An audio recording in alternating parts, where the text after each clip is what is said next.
Bienvenue à En prenant votre café.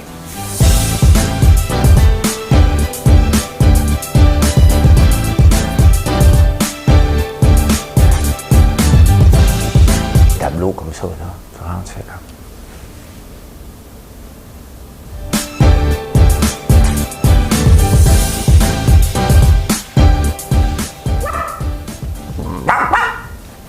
Je sais pas ce qui se passe dans ma tête un matin. Bon samedi matin, on est le 14 novembre. J'espère que... Je sais pas pourquoi je me dis j'espère. M'en fous comment vous avez bien dormi. Oups! Tout le monde a quitté. Ben, mettons que j'espère. Mais ça le dit, ça ne changera pas grand-chose à ma vie. Mais il faut que je monte de l'empathie. Ben non, on niaise, là. On s'amuse, là. On s'amuse. C'est samedi, l'été indien est terminé. On s'en va vers des temps un peu plus froids. Ils ont coulé le béton hier. Ils ont enfin coulé le béton, on va parler de ça. Il y a 2 dates à retenir pour l'économie canadienne et québécoise, 2030 et 2035. Ça a l'air loin dans un cas, puis ça a l'air proche dans l'autre. On va parler de ça. Une prise d'otage. On va en parler. Hey, les complotistes, on les entend moins parler tout à coup, hein, mais ils sont encore là. Ils sont encore là, ils sont moins alimentés par le débile à Cossette, là. Fait qu'on les voit moins. Arruda, on parlait d'Arruda, l'anglais ou centre-ville. J'ai ma petite idée là-dessus, moi. On va en parler de l'anglais au centre-ville. Le REM. Le REM. Gourou, 2 semaines après son entrée à bourse, on va en parler. Ne pas boire du vin, c'est encore spécial de nos jours. Hein? Boire du café, par contre. Trudeau, ben oui, on ne parle pas de lui, fait qu'on va le sortir, on va parler de lui. Investir dans la compagnie à la bourse où le gouvernement est déjà dedans. Amazon, on pense que hein, David contre Goliath, hein, Amazon. Un peu, Amazon ne gagne pas tout le temps. Voilà de quoi on va parler. On est tranquille, c'est samedi matin. Prenez ça relax. J'ai une petite chanson pour vous autres. Une petite chanson. Marilyn l'a chanté l'autre jour. Je vais me risquer. Une cacahuète. Allez-y. Des yeux qui font baisser les miens. Un rire qui se perd sur sa bouche. Voilà le portrait sans retouche de l'homme auquel j'appartiens. Quand il me prend dans ses bras, il me parle tout bas. Je vois la vie en rose. Il me dit des mots d'amour. Des mots de tous les jours, et ça me fait quelque chose. Vous l'avez reconnu, hein? Vous l'avez reconnu. J'ai regardé comme la caméra parce que j'ai comme vu que je manque de batterie. Je ne comprends pas pourquoi, elle était pluguée pourtant. Bon matin, c'est La vie en rose. La vie en rose de Édith Piaf qui a été repris par à peu près tout le monde. Et que là, il y a un gars qui... C'est une chanson pour une femme qui chante à un homme, bien entendu. Je m'en suis approprié.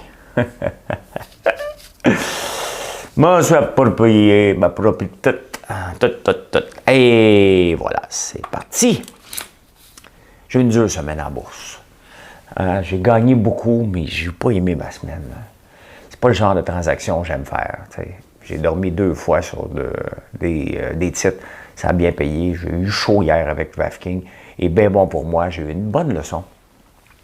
Et tu sais, même si on ne maîtrisera jamais la bourse, et à chaque jour, on a toujours une nouvelle leçon qui vient nous rappeler qu'il faut revenir à la base et respecter le plan.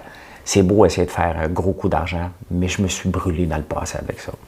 Je me suis brûlé. En fin de semaine, je vais regarder quand même une réallocation de mes actifs pour le long terme, parce qu'il y en a qui ont bien profité, il y en a qui c'est du bois mort et il faut en profiter pour faire du ménage. Je vais faire ça. Donc, je vais prendre des profits puis je vais prendre des pertes en même temps pour aller voir ailleurs d'autres d'autres titres parce qu'il faut le faire à un moment donné. Hein, à part Coca-Cola, que je vais mourir avec, moi oui, je ne les donnerai pas à personne. Je ne sais pas pourquoi. Hein, celle-là, je suis en amour avec. Fait que, autant pour le day trading que pour le long terme, c'est comme ça. C'est mon petit côté Warren Buffett. Moi, j'espère être en forme comme lui à 93 ans. T'sais. Mais on verra. On verra. Hein? On va continuer à prendre des douches froides. Hey, le matin, elle était froide. Elle était froide. Tu sors du lit confortable. Là, puis là, paf! Une douche d'eau froide, ça fait comme... ça réveille. J'ai ma chemise de Virgin Hill aujourd'hui. Une petite chemise carottée. Il faudrait que je m'en fasse faire des chemises comme ça. Ouais, noire et grise. J'ai été voir le béton. On a coulé le béton hier. Ils ont fini tard, les gars, à le flatter. C'est du béton avec la fibre de verre dedans. Et ils l'ont coulé, mais ils l'ont flatté jusqu'à 10 h à peu près hier soir. C'est à peu près, parce qu'ils ont dit que c'était à l'heure qu'ils finissaient. Moi, j'ai été voir à 3h30 du matin. Ça a l'air beau. J'ai envie de voir ça dans la lumière. On va poser de la tôle aujourd'hui, Jonathan et moi. Je vais essayer de faire ce que je peux avec mes épaules. Il faut que ça avance à un moment donné. Bon, au moins une grande étape de fait. Enfin, le béton est coulé. Bravo. Hey, en 2000, j'ai dit presque hey, hein, avez-vous vu, hein, j'ai fait hey, hein, tu sais, je suis à la boîte de guérison. En 2035, ça va être fini les autos à gaz au Québec. Honnêtement, c'est une maudite bonne nouvelle, parce que quand même, ça nous laisse 15 ans. Donc, là, on va avoir des vrais autos électriques qu'on ne sera pas obligé de recharger à tous les 200 km parce qu'on se fait accroire des affaires. Là. Mais ça n'a pas beaucoup de... Ça n'a pas beaucoup de portée encore. Non seulement ça, c'est que sont laids les autos électriques en date. Hein? Tu sais, Tesla, là, on va se le dire, vous êtes des apôtres, là, il y a peut-être un gros écran, là, mais l'intérieur, là, hein, il a tout mis dans la batterie, hein? Puis, tu sais, la batterie, on va se le dire, c'est comme un fuel injection, quand on a passé du carburateur à fuel injection, là, le monde capotait. Tu sais, un char à fuel injection, toi, on en parlait, hey, on se réunissait le samedi soir, puis on parlait, c'était marqué fuel injection en arrière des chars. Hein, c'était comme, oh, hey, t'es quelqu'un, t'es un char, pas besoin de mettre un tournevis dans le carburateur pour partir. Non, non, non, non. Ah oui, c'était ça. Mais là, ça va être électrique ou peut-être hydrogène. Hein. Mais 2035, c'est quand même assez proche, assez loin. 2035, hey, on a le temps, la technologie évolue beaucoup quand même. Nesca, Lithium a le temps de faire 6 ou 7 fois faillite. Là. On dit que t'es babeux, François. C'est une compagnie québécoise. Ben oui, ben oui. Mais c'est toujours épeurant quand le gouvernement investit dans une compagnie. Pour moi, là. Je me pousse. Faut que je me pousse. Il n'y a rien à faire. Tout me donne la frousse. Je me mets dans le train d'enfer. Je sais pas si c'est moi qui est trop grave. Peut-être bien que l'amour est mort. Je sais pas si c'est... Oui, arrête. Hey, 2035, ça a l'air proche quand on parle d'auto à gaz. On dit, ouais, c'est vrai, toute une transition, puis là, il va falloir que les grands groupes s'y mettent. Bien là, le Ford 150 s'en vient, GM s'en vient avec son Hummer, puis il y a toutes sortes d'autres compagnies qu'on connaît puis qui vont disparaître. Tu sais, on était un peu comme là, au début de l'auto électrique hein, à gaz. Il y a toutes des compagnies qu'on voit dans les encans des autos. Tu dis, hein, ça existait, ça, avec Diffenbaker, puis une affaire de même. Bien, c'est comme ça. Là, toutes les NIO, puis toutes les compagnies électriques que vous voyez, là, un moment donné, ça va revenir à Ford GM. Ford GM, Chrysler, Volkswagen. Ça, c'est en 2035. 2030, ça a l'air proche. Là. 2030, c'est l'annonce cette semaine que Trudeau a fait pour l'Internet haute vitesse en campagne. 2030, ça, c'est loin à tabarnouche. Hein? Vous voyez comment la notion du temps est spéciale. Hein? Dans un cas ou l'autre, il y en a un qui dit « Oh, 2035, il faut pédaler. 2030, ouais, il faut pédaler. » Il y en a un « Oh, il faut pédaler. » L'autre, « Ouais, on va continuer à pédaler. Hein, » parce que nous autres, en campagne, on pédale avec l'Internet. Puis c'est pas pour remettre en cause. Moi, je fais affaire avec Internet Papineau, puis ils font un service hors pair. Honnêtement, j'ai presque plus de problème d'Internet. Ils me donnent ce qu'ils peuvent. Hein? Mais bon, une Fiat contre une Ferrari, il n'y a pas grand... Pas une Fiat, une Lada, elle n'a pas grand-chance. Hein. C'est ce qu'ils ont, une Lada, parce que c'est ça. Ils ont l'argent qu'il faut, hein. C'est un OBNL. Et ben c'est ça. Pendant ce temps-là, pendant qu'on annonce que l'Internet haute vitesse va arriver à la campagne, partout, pour tous les Canadiens et Canadiennes, hein, nos citoyens et citoyennes, on les met les deux noms, là. Chers citoyens et citoyennes, vous aurez accès. On peut juste résumer ça. Hey, la bande de colons, 2030, là, on va penser à vous autres. Mais Starlink de Elon Musk devrait d'être là en 2020. Hein? Peut-être qu'ils vont m'appeler. Peut-être qu'Elon Musk va m'appeler. François Lambert, speaking. Well, François, it's Elon Musk. I would like you to test satellite. I heard you putting a lot of video online every day. And you may suffer. Yeah, I'm suffering. Not that much, a little bit. Yes, so François, you're the chosen one. Hein? Ça serait bon. Hein? Ben, si vous connaissez quelqu'un qui connaît Elon Musk, moi, je suis prêt à tester. Là. Fait que 2030, paniquez pas, là. Paniquez pas, il vous reste juste 10 ans, là. Hein? Juste 10 ans à attendre. On a passé en 10 ans du 2G au 5G.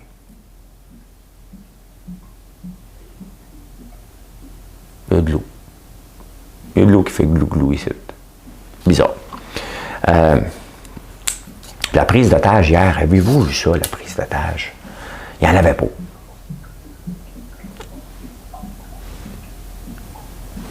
Mon eau a fait des glou-glou dessus. C'est weird, j'ai beau tout fermer. Fermer la ventilation, fermer le chauffage, fermer le frigidaire. Puis là, c'est l'eau qui vient me déranger. Ah, glou, glou, glou, glou, glou, glou. Hey, glou, igloo, igloo, igloo, igloo, igloo, igloo, il est... Prise d'otage. Hein? T'espères presque que ce soit vrai, Monique, qu'il n'y ait pas rien qui se passe. Là. Tout ça pour rien. Il y en a un qui a dû passer à des petits pipis nerveux. Hein? Tu sais, quand tu fais un mauvais coup, là, tu vas faire pipi dans le coin.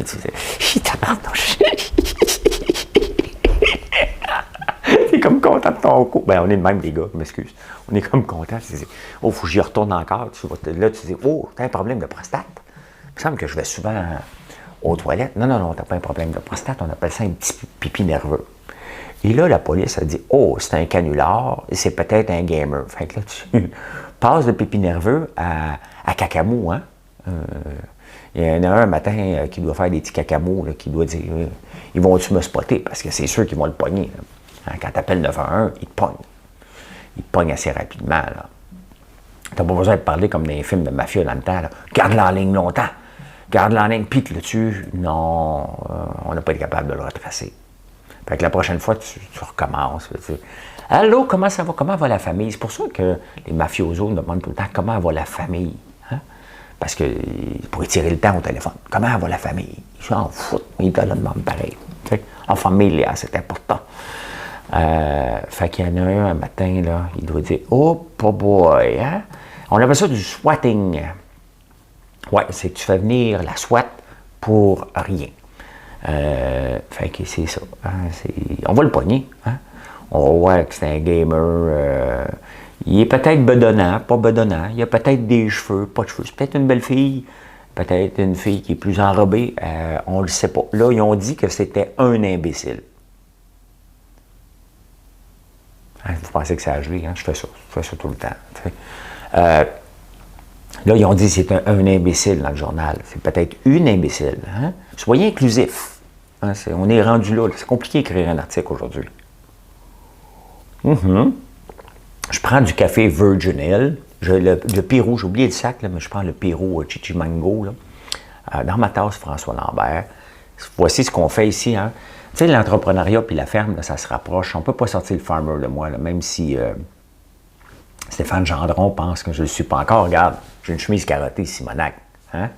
Puis regardez, créer, investir, récolter. Non. Mais tu sais, c'est pas farmer, ça. Hein? Puis c'est marqué une tasse entrepreneuriale.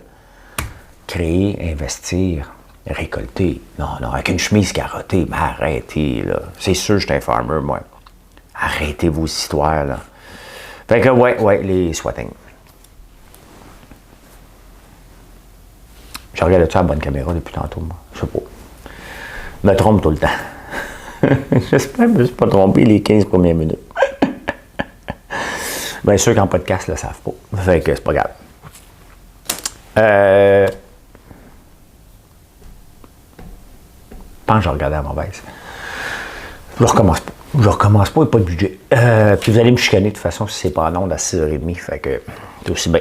Il y a une personne sur 5 au Québec qui est complotiste. Est-ce que ça serait l'héritage de Donald Trump, ça? 1 sur 5, il y a des complots. Des complots partout. L'affaire, c'est que vous n'aimez pas quand on vous dit, vous dites, le gouvernement nous cache des choses. On nous cache des choses. Mais là, tu sais, le gouvernement essaie de regarder, bon, on va-tu fermer les écoles, puis on va-tu pas le fermer? Il est en train de réfléchir, tu sais. Pire chose en entrepreneuriat, ça c'est le co-leadership 101, c'est qu'avant d'aller voir tes employés pour les insécuriser, tu t'assures d'avoir une décision presque prise. Tu sais, tu dis, ouais, je pense qu'on va fermer les écoles pour telle raison. Bon, c'est le temps d'aller en parler aux employés. Donc, on va aller en parler aux profs. On n'avait pas consulté avant. Non, c'est parce qu'il fallait réfléchir ensemble. Après ça, il y a des complots. Mais non, c'est parce qu'on essaie de penser, c'est quoi les impacts, puis après ça, on va vous impliquer. On fait juste penser, OK, je pense que ça ferait du sens qu'on le fasse. Quand même, les syndicats de profs, là, pas des... c'est pas des Arruda, là, c'est pas des spécialistes de la santé publique. Fait que calmez-vous, on va vous consulter en temps et lieu. Mais non, un complot. Complot du gouvernement. Fait qu'1 sur 5 est complotiste au Québec. D'ailleurs, ça fait longtemps qu'on ne les a pas vus, hein, avec l'illuminé d'Alexis Trudel-Cossette, là, maintenant qui est disparu d'un peu partout. On en voit moins. Lucie Laurier est moins sorti. Les 2 frères qu'on n'entendait jamais parler, les 2 frères atroces, qui m'écoutent à l'occasion. Sont tous, on dirait qu'ils sont tous rentrés. Ils ont comme dit, on n'a plus de voix, on va perdre notre compte Facebook. C'est juste ça qui nous reste. Ce qu'il reste de nous. C'est de même que ça se passe dans ma tête. Ton chanson. Il y a quelque chose. Ça fait des glou-glou, l'eau est fermée. Est-ce que Arruda est encore l'homme de la situation? C'est la question que se pose Richard Martineau ce matin. Et il faut se la poser, la question. Rien à voir contre ses compétences, mais tu sais, des fois, avec un coach, le message, on congédie des coachs aux Canadiens parce que le message ne passe plus. T'sais. Les joueurs ne jouent plus pour lui. Peut-être que ça ne nous tente plus de jouer pour Arruda. On va se protéger pareil. Ce n'est pas une question d'être contre lui, contre les mesures. Peut-être que son message passe pas. T'sais, on l'écoute moins. Il parle, puis on dit, qu'est-ce qu'il veut nous dire? Parce que là, il ne dit plus. Hein? Maintenant qu'il y a un conseiller en relation, il ne dit plus. Comprends-tu ce que je veux dire? Il dit. Puis là, moi, j'attends. Je dis, OK, peut-être que j'ai rien compris. Il va me demander, comprends-tu? Non, pas compris! C'est parce que le goût de lever la main. Je n'ai pas compris. Mais comprends-tu ce que je veux dire? Ça me fait penser à je le sais et tu le sais. C'est comme terminal quand même. Parce que comprends-tu ce que je veux dire? C'est comme, ça fait 10 minutes que je parle, donc si j'ai rien compris, je suis cave. Cette phrase-là veut sous-entendre ça. C'est comme la phrase je le sais. Non, je le sais et tu le sais. Simonac, elle vient de me dire que je le savais. Ah, ça, c'est une mouche bizarre, cette. Tant que tu n'es pas dans mon café. Hein. Donc, je le sais, tu le sais, comprends-tu ce que je veux dire? À un moment donné, c'est comme, hey, la cave, j'espère que tu as compris parce que je ne répéterai pas. Fait que maintenant qu'il ne pose plus la question, moi, je ne le suis plus. Je ne le suis plus. Fait que non, il faut se poser sérieusement comme question. À un moment donné, on peut le tasser. Mais le problème, c'est que les complotistes vont dire vous le saviez qu'il n'était pas bon. Hein? Pendant tout ce temps-là, il nous disait des affaires. C'est juste que le gouvernement est pogné. Hein? Il est pogné avec ça. Mais la réalité, c'est qu'il mériterait qu'on le tasse un peu. Il parle, on ne l'écoute plus. On ne l'écoute plus, le bon. Tu sais, il est passé d'un bon vieux Doc Arruda. On l'aime encore, là. Rien à voir contre ses compétences. C'est juste qu'il parle maintenant avec une cassette. J'aime ça quand il disait comprends-tu ce que je veux dire, là? Tu sais, Ouais. Puis là, j'allais faire des recherches Google parce que j'ai dit, j'ai rien compris, mais ça allait, il fallait que je comprenne. J'étais un cave d'un coup. D'un coup, un employé me demande, qu'est-ce que tu penses de ça? Puis je le regarde, je ne comprends pas. Moi, mais docteur Arruda, tu comprends-tu ce que je veux dire? Moi, c'est le même que je vis mes dilemmes à tous les jours. Hein? Bon, là, on change. Là, je m'en viens ici. Là. À l'homme auquel j'appartiens. François Lambert est gay, il chante l'homme auquel j'appartiens. Fais-tu un coming out? Alors, vous avez vu, pas de danger. Pas de danger, dites-le pas à personne. Avez-vous vu la belle Marilyn? Allez voir son compte Instagram. Oh, elle est belle au naturel, puis maquillée. C'est spécial, la beauté qui sort de cette femme-là. Allez voir ça. Et l'anglais au centre-ville. Là, on est allé voir, on a envoyé encore des journalistes dire je voudrais avoir des souliers. Oh, so you want some shoes? Oh, service en anglais. J'en ai parlé hier. Là, après ça, tu t'en vas ailleurs. Tu dis je voudrais acheter une cravate. Who buys ties these days? Oh, OK, c'est vrai qui achète une cravate? Personne, donc OK, mais juste pendant l'anglais. Fait que tu un sondage, puis là, on se promène. Là, on met front page, au journal à Montréal. Le centre-ville anglais. Mais ça, c'est un reportage qui vient à tout. Quand tu n'as rien à faire, là, tu veux faire de la sensation, tu t'en vas sur la rue Sainte-Catherine, tu regardes qui est ouvert. Tu dis, oh, il y a un magasin d'ouvert. On va aller voir comment ils parlent anglais, eux autres. T'sais. Fait que là, on met l'emphase beaucoup sur les commerces. Prenez une pause à un moment donné. Réfléchissez un peu. Allez prendre une marche. Oui, prends une marche. Là. Hein, va respirer l'air. Va prendre une marche sur la rue Sainte-Catherine. Essaie de te faufiler entre les cônes là, pour le bout de rue qui est ouvert. Là. Mais écoute les gens parler. Hein? C'est pas les Québécois qui disent well, do you want to go to Victoria's Secret? Non, c'est I would like to go to Victoria's Secret. OK, là, tu le sais que le gars, là, il parle juste anglais. Hein? Que ce soit un touriste ou un gars du West Island, c'est pas un gars de Rosemont, là, on le sait. Là, donc, le centre-ville a été designé, a toujours été pas mal anglophone. Là. De Eaton à Ogilvie, ça a pas mal été toujours anglophone, puis c'est une culture anglophone sur Sainte-Catherine. J'y vais souvent, là. J'ai eu des bureaux là-bas. Il n'y a pas grand monde dans la rue qui parle français. Donc là, à un moment donné, tu veux faire commerce. Tu ouvres un commerce, tu prends une Québécoise hein, de Saguenay-Lac-Saint-Jean, ou je ne sais pas, de La Tuque ou Shawinigan. Non, Shawinigan doivent parler anglais un peu. Là, dans mon coin. Mettons moi, là. J'arrive en ville. Là. Puis là, je vais passer mon entrevue, il dit So, do you speak English? I can understand, but I don't speak very well. Ou quelques années plus tard, je pourrais dire Well, I speak English, but I don't understand. Je parle anglais, mais je ne le comprends pas. Fait que, tu sais, la réalité, c'est que les clients sont anglophones. Fait que, ils finissent par embaucher parce que François Lambert, qui ne parle pas français, qui ne parle pas anglais dans la boutique, la cliente de New York va avoir des souliers, ça ne marche pas, puis il n'y a pas de Français qui y vont. Fait que c'est pas parce qu'ils embauchent, il y a juste des Anglais qui embauchent, parce que les clients sont juste anglophones. Puis une fois de temps en temps, il y a un Français qui se présente pour faire un reportage. Ça ressemble pas mal à ça sur la rue Sainte-Catherine. N'oubliez-le pas, là. Okay? Allez à Pointe-Claire, là, ou Centre Rockland, les chances que tu te fasses, que tu parles anglais à 90% dans le Centre Rockland sont de 100%. Va aux Galeries d'Anjou, c'est 100% le contraire. Donc, c'est ça qu'il faut regarder avant de capoter avec l'anglais au centre-ville. C'est tout simplement que les Québécois ne vont pas là. Les Québécois ne vont pas magasiner au centre-ville de Montréal en grande majorité. Grande majorité, on va zioter, mais les acheteurs sont anglais. Allô, c'est juste question mathématique. C'est qu'à un moment donné, tu es obligé d'avoir quelqu'un qui parle anglais dans le groupe, puis le francophone, il finit par en arracher, puis il finit par apprendre l'anglais pour être capable de se servir, sinon il est frustré toute la journée. C'est tout. C'est plate, mais c'est ça. Les francophones, non, on ne va pas au centre-ville de Montréal. Arrêtez de capoter.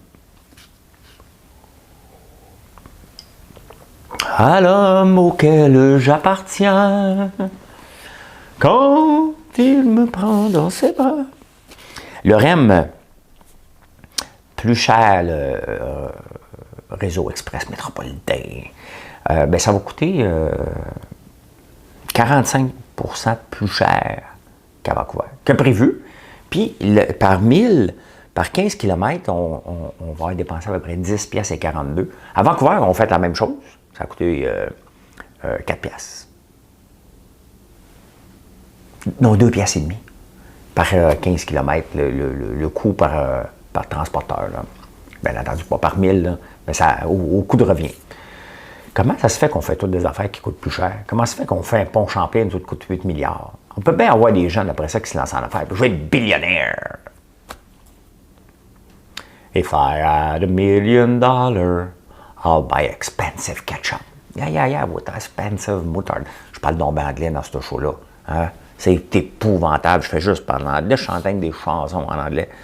Fait que là, ouais, le REM va coûter une beurrée. Puis non seulement ça, il a fallu qu'on choisisse un constructeur indien, Alstom, pour les trains. Finalement, c'est Alstom qui a acheté Bombardier. Mais comment ça se fait que, tu sais, c'est un contrat du gouvernement. Le Buy American Act, là, tous les contrats du gouvernement qui a plus que 50 faut qu'il y ait plus que 50 d'achat local. Il me semble que celle-là était facile de le donner à Bombardier. Tu sais, au coût des subventions qu'on donne à Bombardier, leur donner un petit contrat à un moment donné aurait été un juste retour sur notre investissement. Hey, Gourou, la boisson Gourou, ça fait 2 semaines qu'ils sont à la bourse. L'action va très, très bien. Vous êtes un peu même cinglé sur l'action de Gourou. Je n'ai pas checké hier. On va regarder ça vite fait. À l'homme auquel j'appartiens. On va vous amener voir ça. Gourou. Regardez la belle montée. Le problème, là, c'est qu'il faut qu'il aille se battre. Je trouve ça dangereux. Je trouve ça très, très, très dangereux. C'est beau. Le président il est enthousiaste. Tout est beau, tout a l'air bien. Mais maudit que je trouve ça dangereux pour une compagnie qui n'a pas encore... il n'y a rien de changé entre la valeur à l'ouverture ici, à 8 piastres, et 14 piastres. Il n'a rien de changé. On achète une action pour le futur. Quel est le futur de Gourou qui doit aller se battre dans un marché pour l'espace tablette, pour l'espace des jeunes? C'est plus des jeunes qui boivent des boissons énergisantes. J'aime ça, c'est une bonne boisson, c'est québécois. J'en bois pas souvent. Je bois les yerba maté à l'occasion parce qu'on le vend ici. Puis là, j'ai comme compris que c'était à eux autres maintenant. Fait que bon, je trouve que c'est une bonne boisson, mais qui réveille. L'autre jour, j'ai pas dormi la nuit, là, parce que j'en ai pris une avant de partir pour aller en ville. Mais je trouve ça un peu dangereux de crier victoire, parce que la vraie victoire va se passer au point de vue des revenus, pas avec la valorisation qu'on leur donne à la bourse. Ce qui monte rapidement peut descendre solide. Ce qu'on a besoin d'en parler, c'est pas du prix de l'action, c'est des nouveaux débouchés. Montrez-nous à quelle place vous allez rentrer. Montrez-nous rapidement pour justifier une valorisation aussi élevée que ça. Très dangereux. Très, très, très dangereux.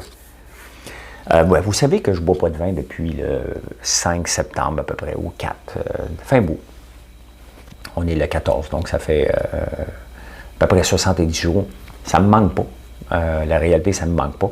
Mais hier, il y a un ami qui m'envoie une photo, puis le vin qu'il boit. Puis là, je dis, ben, je ne bois pas. Puis là, il me répond, WTF, c'est pas une marque de char, là. Qu'est-ce qui se passe? Tu sais, c'est tout le temps, qu'est-ce qui se passe? Tu es obligé de justifier, non, je ne suis pas un alcoolique, OK? Je buvais juste 2 bouteilles par soir, là, comme tout le monde, là. Mais, non, Marilyn ne voulait pas boire pendant un bout, puis ben, moi, t'accompagné. Au début, c'était difficile, puis là, ça me dérange plus pantoute. Il reste des soirs que j'aimerais bien ça prendre un verre de vin, et ben, c'est pas grave, c'est pas la fin du monde, au contraire. Puis le rythme de vie que je mène en ce moment, tu sais, que je suis debout à 3 heures du matin, et je roule la pédale au fond jusqu'à 9 heures, l'alcool ne fit pas trop dans mon rythme de vie en ce moment. Et je préfère m'en abstenir. Mais c'est tout le temps une justification. Non, j'avais pas de problème d'alcool. Ben non, je suis pas cassé. Ben non, c'est spécial la relation qu'on a avec l'alcool, est obligé de le justifier. Fait que je l'ai justifié encore hier. Puis quand j'ai expliqué pourquoi, il a continué à boire son vin. Trudeau, hein, au niveau leadership, on parle beaucoup du leadership de Trump. Hein, on parle oui. On parle du leadership des grands entrepreneurs, puis on parle du leadership de Biden. Mais qu'en est-il du leadership de Trudeau? Qu'est-ce que Trudeau a fait de gestes majeurs pour redresser l'économie, à part de pomper de l'argent? Qu'est-ce qu'il a fait vraiment comme initiative? Lui, là, comme leader, hein? Rien. Et on le voit que ça n'en est pas un leader. Donner des cadeaux à tout le monde, là, c'est comme faire de la crème glacée. Ça fait plaisir à tout le monde, mais la réalité, qu'est-ce qu'il a fait comme geste pour relancer l'économie? Comment ça se fait qu'on n'associe jamais notre premier ministre à la performance de la bourse? C'est-tu notre côté judéo-chrétien qui a peur de parler de faire de l'argent?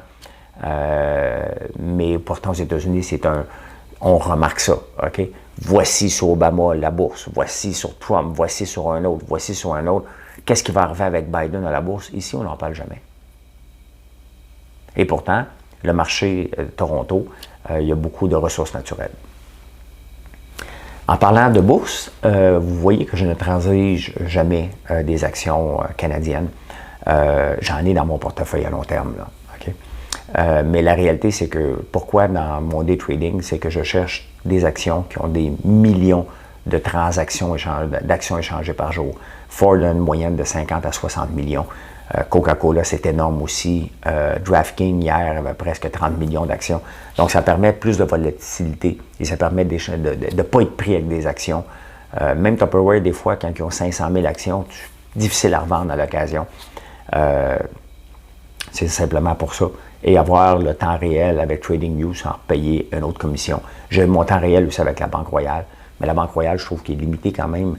Et non, je ne changerai pas. Merci de toutes vos suggestions. C'est que tous mes avoirs sont à la Banque Royale, donc ça ne me tente pas de changer. Je vis avec la lenteur du système. Je me suis fait un peu avoir la semaine passée, mais bon, une fois de temps en temps, c'est pas la fin du monde. Il y a quelqu'un qui me disait hier, il m'envoie justement parlant de la bourse, une compagnie qui est liée avec Tesla, qui a investi par la bande avec Nemaska Lithium. Puis le gars me dit, regarde, tu regarderas cette compagnie-là, elle est là-dedans. Dites-vous en partant là, que si le gouvernement est très, très, très impliqué dans une compagnie, peu importe dans le monde, mes chances que j'investisse dedans sont presque nulles. Sont pas presque, sont nulles. Parce que les décisions gouvernementales ne concordent pas avec mon type d'investissement. Ça ne m'intéresse pas du tout. Et rarement, le gouvernement fait un coup d'argent. Okay? C'est tout le temps des patentes à gosses qui vont subventionner. Parce que si l'entreprise privée ne s'occupe pas de ça, parce que puis ils sont obligés d'aller chercher le gouvernement comme actionnaire, normalement, ça ne va pas bien. Regardez Bombardier avec Airbus, ça n'allait pas bien, puis le gouvernement, on s'est fait laver solide. Nemaska, la première version, on s'est fait avoir. C'est jamais bon signe d'investir dans une compagnie où le gouvernement est. Le gouvernement est là pour combler parce que l'entreprise privée ne veut pas y aller, tout simplement. Parce qu'il y a beaucoup d'argent à faire. L'entreprise privée, elle va dire au gouvernement, tasse-toi, mon oncle. Donc, non, ça m'est. Dès que je vois que le gouvernement est impliqué dans une compagnie, dites-vous que moi, je ne serai pas là. Allez, on parle tout le temps d'Amazon, c'est David contre Goliath, c'est impossible de les battre. On peut battre n'importe quelle entreprise sur son propre terrain. C'est connu, c'est facile. C'est pas facile, mais il faut se positionner. Si vous allez vous battre contre Amazon juste sur les prix, vous ne pourrez pas.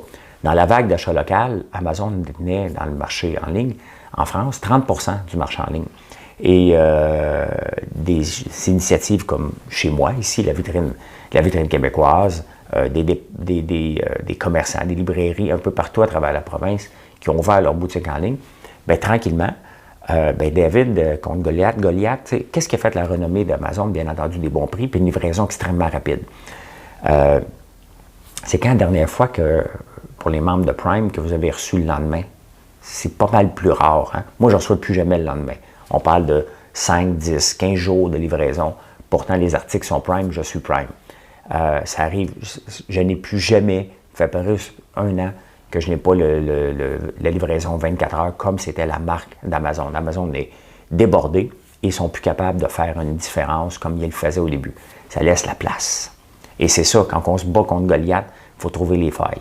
Bien, en France, bien, ils ont perdu 33% du marché quand même, Amazon. C'est pas rien. C'est pas rien quand même, c'est énorme, là. Et ça laisse la place. Donc, quand je vous dis qu'on peut toujours réussir, même quand Amazon est là, moi, je ne me bats pas contre Amazon. On se bat tous contre la boutique du coin puis l'autre du coin. Amazon fait partie de l'écosystème. Il faut l'utiliser comme un allié, ce que je fais à l'occasion avec mes produits. Puis à un moment donné, bien, on peut se positionner aussi en offrant quelque chose de différent et en offrant un service inégalé quand il y a des pépins. Amazon est quand même exceptionnel. Tu as un problème, tu le reprends, tu le renvoies sans problème. Mais c'est ça, il y a moyen, et la preuve est en train de se faire en France, que tranquillement, Amazon perd des parts de marché un peu, puis c'est pas rien. Hein? C'est de 30 à 26 en 6 mois, c'est énorme. Et c'est la preuve que l'achat local, bien fait, peut fonctionner, puis on le voit, ça fonctionne bien ici. Voilà comment j'ai vu l'actualité en ce samedi 14 novembre. Je vous souhaite un bon samedi. Aujourd'hui, on va faire de la tôle, nous autres. C'est ce qu'on va faire. On va regarder le béton. On va s'asseoir, prendre un café, puis regarder le béton. Pourquoi? Parce que ça fait trop longtemps qu'on l'attendait. C'est comme un œuvre d'art. On va vous le montrer sur vidéo ce soir. C'est samedi. Marilyn va chanter ce soir, bien entendu. Et profitez du samedi, meal prep. Moi, ce soir, je vais dégeler une joue de bœuf. C'est ce que je vais manger. Je vais en faire braiser pendant 5-6 heures. Voilà. Bonne journée à tous. Merci d'être là. Bye.